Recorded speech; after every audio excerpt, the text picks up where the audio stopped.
ตัวนี้นั่นเว้าแจ้งรู้แหละอันนี้นั่น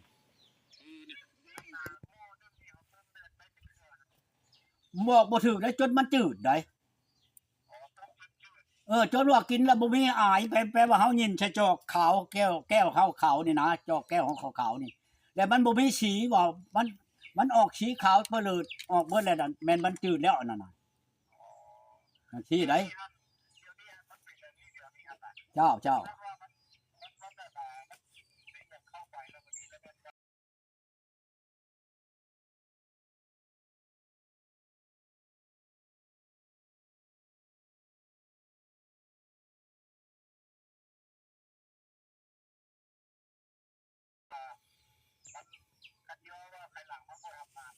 เออเออเออ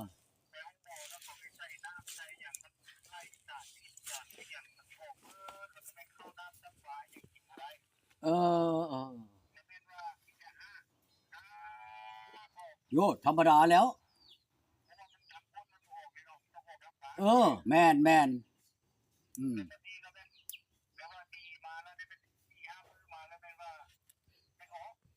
เอออันตัวนี้มันเกี่ยวแก่ตัวนี้แล้วมันธาตุกระล่มพร้อมได้มักขลังนี่เออเว้าความคิดเห็นละอายอันคันสิคิดใช้มันยิงนี่บ่เห็นจักดีเลยแหละหมอนี่ปะโถจะบ่หลายพยาธิแท้เบาหวานคนก็ปัวได้อยู่และเรื่องเบาหวานนี่เป็นจังซี่เด้ออันเรื่องอันมันต่างหากได้เด้อบ่แม่นว่าสิปัวบ่แม่นสิปัวรวมไปโดใดและสมมุติว่าปัวนี่ปัวมันเช่าไปตัวหนึงซะก่อนจักปัวตัวหนึงไปเด้อบ่แม่นว่าเบาหวานนี่ก็ชามหม้อคือกันหักแต่ว่าเรื่องหักไม้ที่ว่าข่อยชงไปให้หั่นน่ะให้เจ้าเอาอันเม็ดน่ะมาคืบเบิ่งมันตกอยู่ได้ชำใดมันคืบหนึงน่ะมันเช้าบ่หรือ18 19ก็บอกข่อยมานี่ข่อยสิเอาไม้อันเอาไม้เม็ดนั่นแทกซะก่อนเอาคืบได้คืบลาวหั่นแหละคืบลาวน่ะมาตัดหักไม้นี่ใช่เป็นคืบนะและบัดนี้แหละกำให้เรากำอีกบัดนี้กำไม้นั่นกำไม้น่ะมันแล้วเอาเม็ดน่ะมาแทกเบิ่งไม้นั่นมันได้จักเช่นและมันมีอยู่3กำอันหักไม้ผัวเบาหวานอันนี้นั่นบัดนี้แหละเอากระบังไม้อันไม้ไผบ้านเฮานี่นะไม้ไผบ้านไผป่าก็ได้ประมาณมันพอดีลมมันเรากำมันเด้เข้าใจบ่แล้วบัดนี้แหละเอาไม้อันที่ว่าเราหักไม้ข่อยนั่นเอาใช้กระบังหันบัดนี้แหละแล้วให้นิดน้อยอายุบ่ถึง22 ปีมาเหี่ยวใช้กระบังให้มันเต็มแต่ละบังชามบังนั่นเข้าใจบ่แหละแล้วไปหลามบัดนี้หลามกระบังอันนั้นหลามมันเหี่ยวนั่นใช้กันกับหักไม้นั่นหลามจนเหี่ยวนั่นแห้งบัดนี้มันเข้าหักไม้เบิดเลยเด้เหี่ยวหม้อนั่นน่ะมันยิงก็ตามผู้ชายก็อย่าหักให้ได้ชามบังแล้วเอามาตากหมอกตากแดด7หมอก7แดดมาต้มกินได้3มันกำเหล้านั่นคันบ่เช้าเขาสิชงบ่ทุกอีกเบาหวานอันนี้นั่นข่อยเว้าแจ้งให้ฟังนี่แหละได้เบิดบ่เลือกหน้าว่าผู้ใดเป็นแม่นชาวโลดข่อยเว้าแจ้งแล้วหักหลายคนนั่นนิดน้อยบ่อยู่บ่ถึง15อัน12ปีนะอายุระหว่าง8ปีลงมานะคันชูงชุดก็ให้มันได้แต่12ข่อยเอาให้กินหลังคนน่ะข่อยบอกข่อยเว้าในนั้นแหละบัดนี้แหละบ่หารกินขี้เดียดเหี่ยวเอาโกยข่อยน่ะบ่เว้าคันว่าเว้าจ้าถูกพี่อันเทวดาอยู่พังความหมายขี้ข่อยก็ยังสิกินกันมันเฒ่าเจ้าเด้ข่อยได้อันนี้ได้บ่ดอแต่ว่าเหี่ยวนั่นขี้ข่อยก็ยังสิกินอ้าวอะลีได้ข่อยนี่เอาชีวิตของข่อยไว้สิขี้เดียดอีกโอ้ยเช่ามันบ่อยากเช่าอันนั้นน่ะบ้านกุดแข่เมืองเชนูแขวงชวรรณเขตนี่ได้เนี่ยร้านอยู่ไสเนาะโอ้ยเวียงกันมันสิไกลเพียงใดไปมื้อหนึงก็ฮอดข่อยก็เคยไปอยู่ค่อยกายฮอดเวียงจันทน์ได้ค่อยไปน่ะได้ฮอดเชียงขวางลงบางผู้ใดเอาพร้อมกันนี่มันบ่ได้เทิงร้องเทิงลำก็สิเว้า ตัวนั้นแหละตัวมันหนักก่อนนั่นแหละตัวนั้นแหละก่อน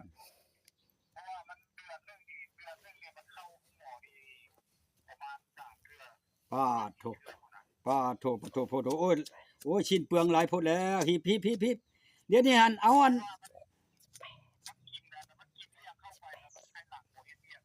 โยธรรมดาแล้วไปห้องหมอบัดนี้เอาตัวนั้นนั่นมาอันเอายาเอาหยังมาเพิ่มพูนมันแหละจักเล็กจักน้อยมันแบบพื้นคืนนั่นแหละจังหวะนั้นเดี๋ยวนี้นั่นให้โลดเอาเบอร์นิดค่อยนี่เอาเบอร์นิดค่อยนี่แล้วมาขอเป็นเพื่อนกันแล้วค่อยสิพากไปให้ดอกบ่ยากดอกออลชิตมันมีอยู่ในเชโนนวงเวียนเชโนนี่พากไปได้เบิดฮอดชะคันพากไปไกลน่ะค่อยลงสวรรค์พากไปชาลัดบ่กรุงเทพบ่นี่ต่างประเทศแล้วได้ลงสวรรค์พุ่นพากอยู่สวรรค์คันว่าในเมืองลาวเฮานี่อยากแข็งใดก็ตามเมื่อบ้านใดก็อย่ามันพากในเชโนฮอดปั๊บบ่เกินเวียงจันทน์นี่บ่เกิน2คืนฮอดโลดบางเทื่อก็คืนนึงออลชิตเชโนนี่นะดูวงเวียนเชโนนี่บ่ได้ยากคือจังมาโลดแปลว่าได้อันนั้นเอาเบอร์นิดเบอร์ไลน์กันได้เด้อตัวนี้เด้อมันจังได้มันจังภาคสบายก็เบอร์มือถือเพิ่นนี่มันยากเห็นบ่เขาภาคกะเพไม้ข่อยตีกลับเลยเด้ผู้เจ้าอันกะเพโทรมาบอกกับเขานี่ตีกลับแล้วจะหายตีแล้วว่ะสิภาคใหม่เราเอาเบอร์นิดข่อยเลยเด้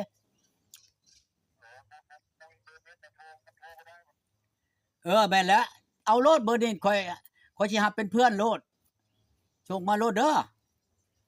พอเบอร์ข่อยนั่นพอคำก้อนอันเบอร์นิดข่อยนั่นพอคำก้อนบ่มีอันนามสกุลหยังดอกเจ้าชงมาโลดภาษาลาวพอคำก้อนแม่นชงมาโลดวังเช้านี่ข่อยก็รับเป็นเพื่อน2 3เลยได้ก็จักได้ยานี่แหละบ่มีแนวอื่นดอกยานี่ชวนหลายยานี่เบิดกับถามเรื่องลูกเรื่องเมียข่อยแน่เป็นจังปะจังชัดจังซี่ก็หลายอย่างสิดอก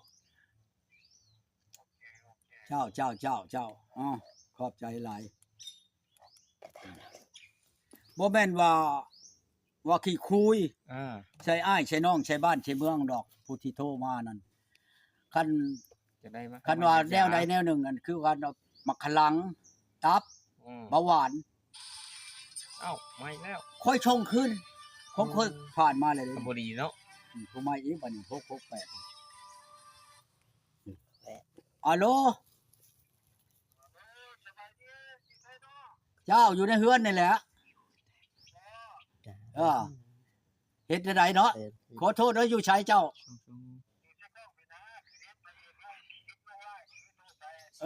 โทษอยู่เชกองคนก็ลืมหลายคนอยู่ได้อยู่เชกองผู้หญิงก็มีได้แม่แก้วหั่นแม่แก้วอยู่เชกองหั่นผู้จักบ่แม่แก้วอันนิดของเราอันนั้นเบอร์อันนิดของเราแม่แก้วเราเป็นอันเมียทหารหลังผัวเราตายแล้ววันนี้เราก็โทรมาคอยบ่รับเราคอยอยากให้เราคอยอยากได้เราบ่เอาข่อยให้บัดข่อยไปเอาเมียใหม่แล้วมาให้ข่อยป้าแล้วเมียใหม่นั่นแม่นแล้วฮะโอ้ยมันไปบ่ได้แล้วเฮ้ยมันเฮามันมีนามีเฮือนมีงัวควายนะเฮาเป็นห่วง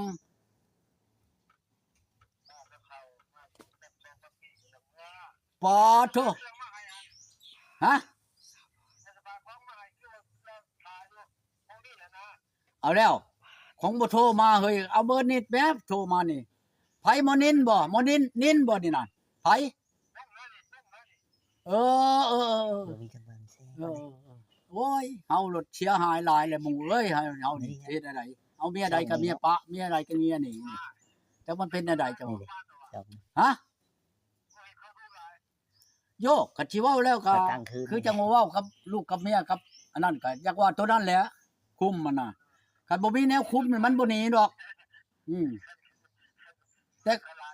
คันว่าเขาหักเขาบักเขานั่น แต่ค้อนชัยหัวนี่เลือดเย่อยะชาๆไปนี่เขาก็ยังฮ้องเขาก็ยังว่าล้มใส่ต่ออันนี้นั่นเฮาบ่มีความผิดเขาก็ยังว่าความผิดแล้วก็อย่าแล้วเฮ้ยเขาบ่อยากอยู่นำเฮา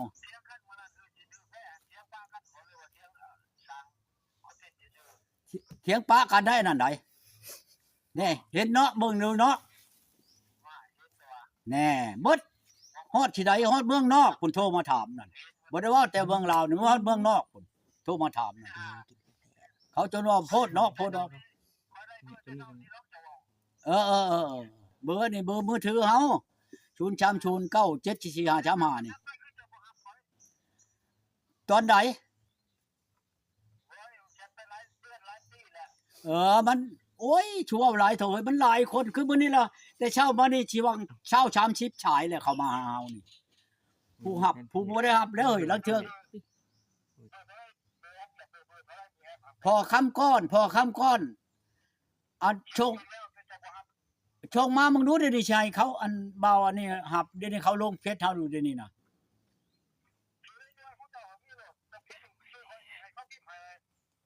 ชื่อไหนก็บ่ได้เอาเว้าน้ำเบาอันนี้เด้อค่อยสิให้เราเบิ่งให้เด้อ มาก็ได้ เอาเว้าเบิ่งดูเบอร์เราได้ๆแหละให้ โด เจ้าค ย น สบายดีมาจากไหนเนาะ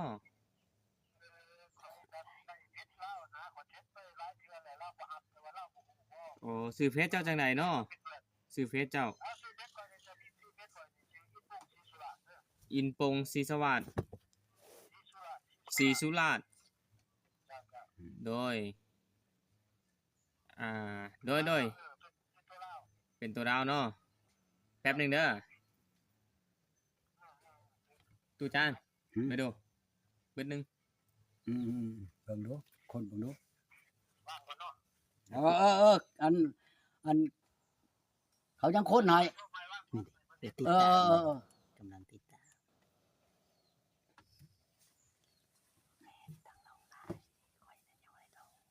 คนเบิ่งดู อินปง อินปงเนาะ บ่มีนามสกุลบ่ถามเรา มี อินปง นมราชบ่ยังไม่ได้ ของอินปง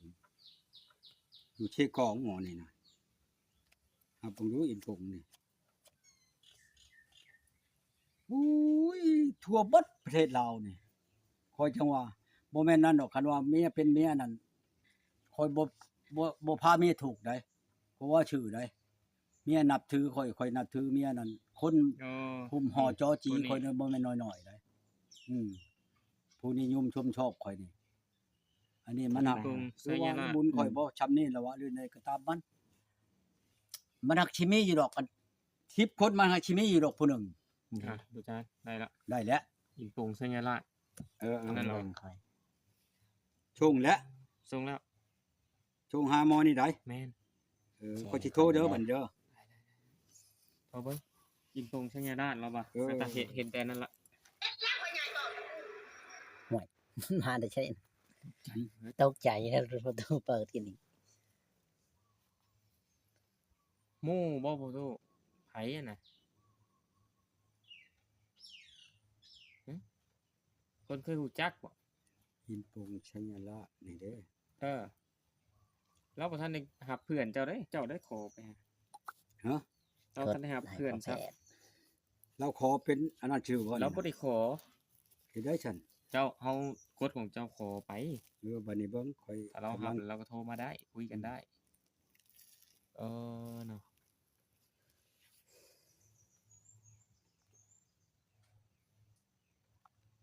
จะได้บ่อย่าได้หักไม้หักยาบ่ผู้นี้เนาะ มันแต่หึงแล้วกับหมอนี่ คุณเคยรู้จักกันโทรได้บ่ บ่ได้ บ่ได้แล้วตอนรอให้เราโทรมาเรารับแล้วเราก็โทรมาแหละบ่ยากดอกนั่นน่ะเนาะ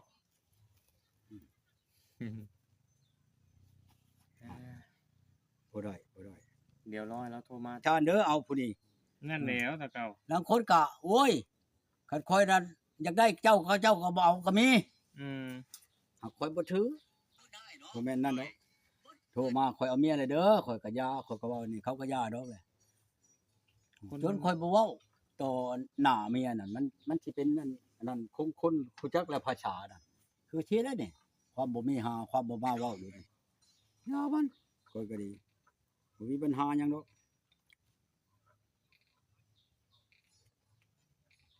คือนี่แหล้วนี่สิอยากโทรมาหาเพียง ทุกคน ค่อยบ่รับ ที่นี่นะเพิ่นโทรมาถามเรื่องของยาสู้กำลังบ่แล้ววันนี้เพิ่นอยากลองก่อนบ่ เพิ่นอยากลองก่อนเพิ่นขอลองก่อนได้บ่เพิ่นบ่ได้ขอลองก่อน